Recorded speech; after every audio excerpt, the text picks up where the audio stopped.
Okay, let's do some activity rules. Let's open up the care menu. And if we look under the activity button, we can see that we've got some motion sensors here. And then we had created a test rule just to make sure that the sensor was reporting in and executing properly. So we don't need that rule anymore. We could disable it here if we'd like. But I think I'm just going to get rid of it entirely, so I'll delete it.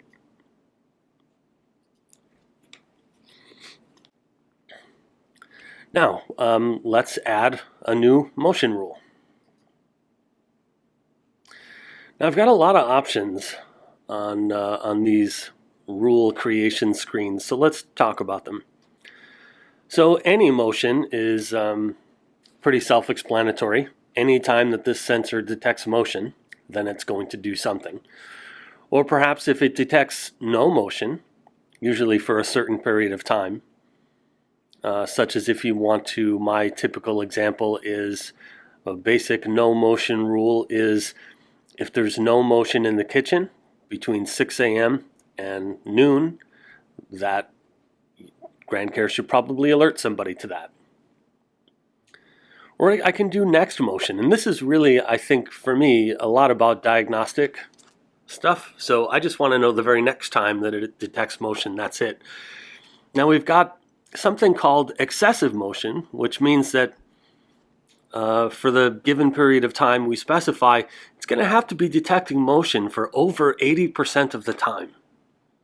And that would mean that somebody is at that location moving for 80% of the time, and that could be a lot. It's not like somebody quick walked through the room.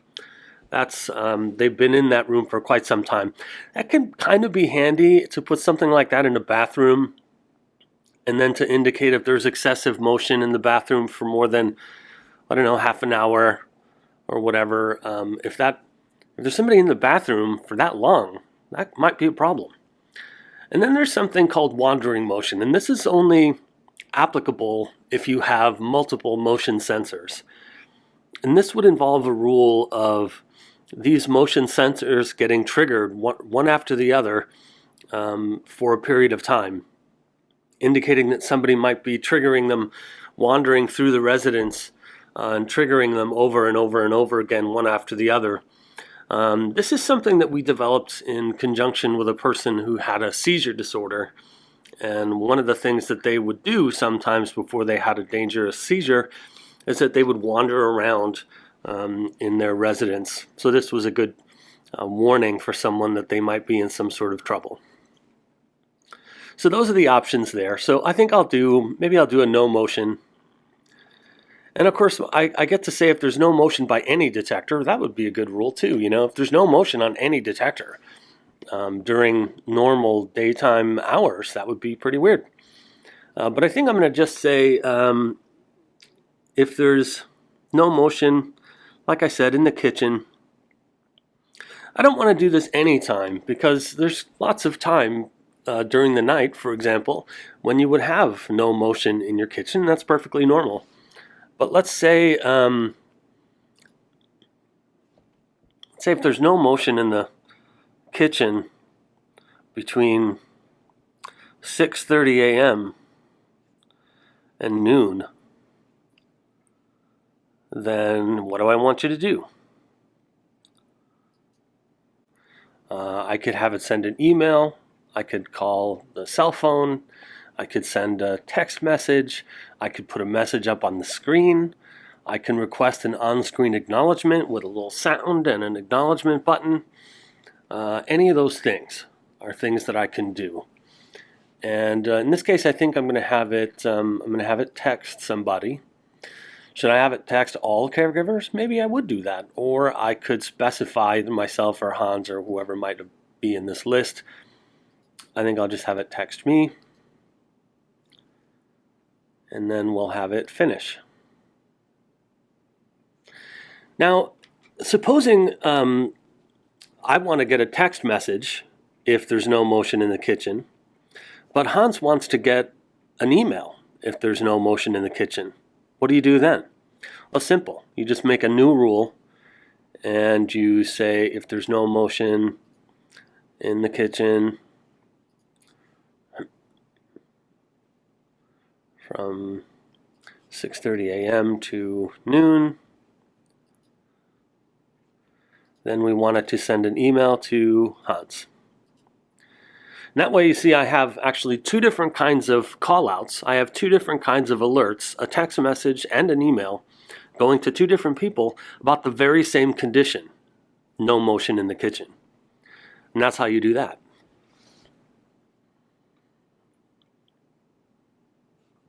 Now let's talk about something we haven't before.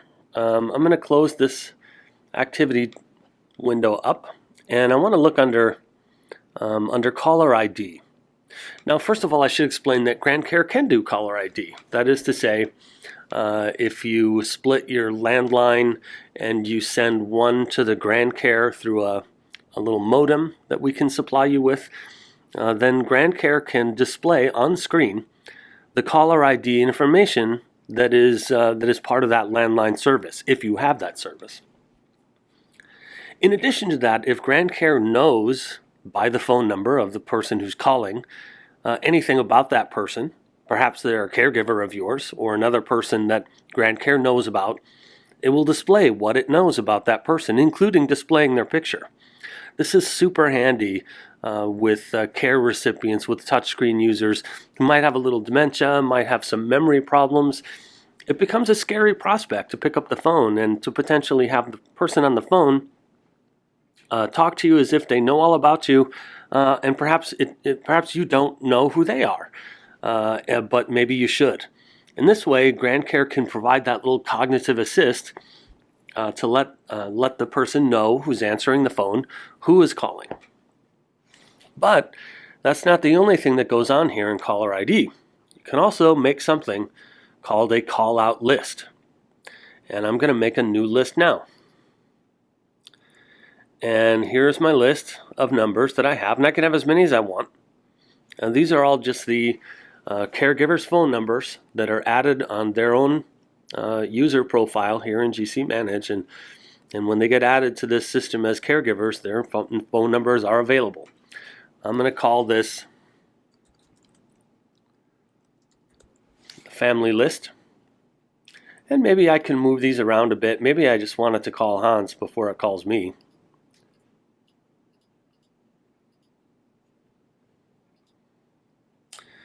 Let me add these lists, add these numbers, I should say, sorry. So there's my list. I've added the two available numbers, and there might have been any number of phone numbers here, but there were two. So I'll save this list.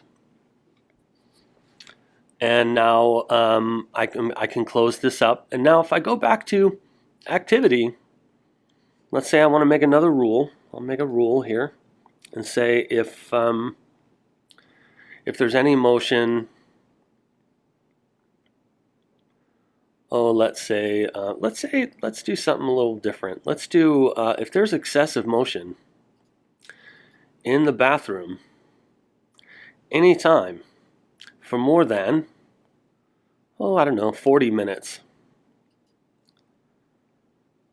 If there's 80% motion detected in the bathroom for a 40-minute stretch, I think we should want to know about that. So what do we want it to do in the event that that condition occurs? I'm going to have it contact the call-out list. And here's the list that I made. I can have more lists if I want to. And I can finish this. Now what will happen when that rule gets executed is that it will call the numbers in the list one at a time, and it will say, this is GrandCare, this is what's happened, please push 1 to acknowledge that you've heard this message. And if you don't push 1, if GrandCare doesn't hear you pushing 1, it will call the next person in the list, and so on, until someone acknowledges that they've heard the message. Pretty handy. Now let's do something new. Now this Innovonics sensor that I have installed, added to this GrandCare system, is of course a motion sensor. Here's one for the hallway.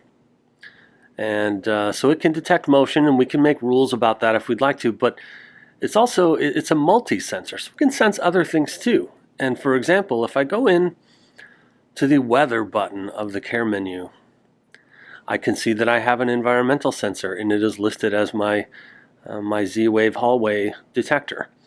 So let's make a rule for it.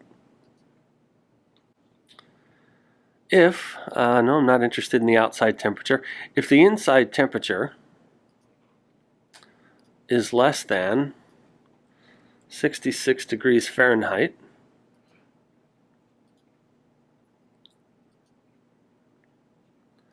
then I want it to send a text message to me. Finish. And now at any time, if the temperature in that hallway is 65 or more, but here's one thing that every single GrandCare has available to it, whether or not you have any Z-Wave or Innovonics stuff at all. Let's open up the care menu. Now you're probably aware that GrandCare can use push button pendants, Innovonics push buttons that can be worn or installed around the residence wherever they may be needed. Worn on a wrist, around a neck, etc., etc. But we also support the use, and those are done here under the notifications button here. So if there are any action buttons, we might add an Innovonics action button here if we wanted to do that. But even if we don't have an Innovonics action button, there's still something we can do here. So let's add new device. And in this case, we're going to select what it is. And one of our options is called internal on-screen button. So an on-screen button. And the label of it, what we put in the description is going to be the label of the button. So you can have it say anything you want to, like I'm okay, or give me a call, or whatever it is that you want that on-screen button to be labeled. I'll just call this one Call Me. And when I click Next, now you can see I have an on-screen button and the description is Call Me. So now that I have that device, I can add a rule for it so that when the Call Me on-screen button is pushed at any time, then I want it to call the phone of me. And I could even put in an optional explanation here, but it'll tell me that the Call Me button was pushed on this particular GrandCare, even if I don't. So I'm going to finish it. And there I've made my rule. Well, let's take a look at our button.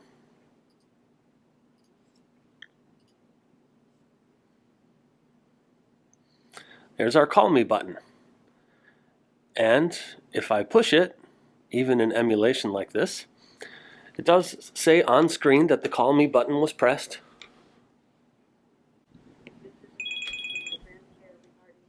This is a message from my GrandCare regarding account, temporary one account. The action button on screen, Call Me, was pressed. Press 1 to acknowledge. Thank you. Goodbye. And that was the call that I get from GrandCare. Having pushed the Call Me button, I got a phone call to explain what it was, and that's what it sounds like.